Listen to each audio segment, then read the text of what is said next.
Pasukan artileri dari kelompok utara Rusia menghancurkan posisi anggota militer angkatan bersenjata Ukraina di perbatasan wilayah Kursk. Rekamannya diunggah di akun Telegram MOD Rusia pada Senin 9 September 2024. Peralatan pengintaian udara dari kelompok pasukan Sever di daerah perbatasan wilayah Kursk menemukan konsentrasi anggota militer angkatan bersenjata Ukraina bersembunyi di sekitar hutan. Setelah konfirmasi, target yang terdeteksi dihancurkan oleh serangan artileri oleh awak kelompok pasukan utara.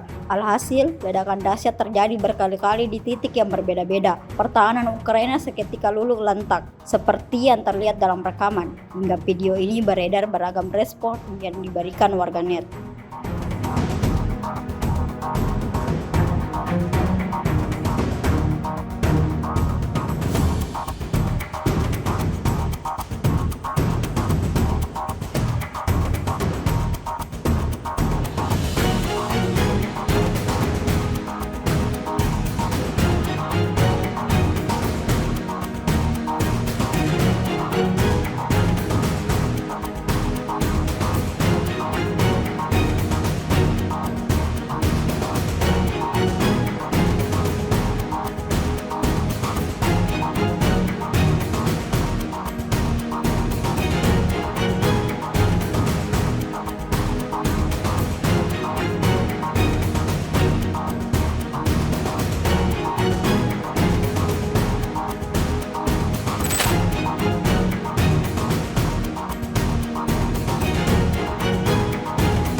Download Tribun X sekarang, menghadirkan lokal menjadi Indonesia.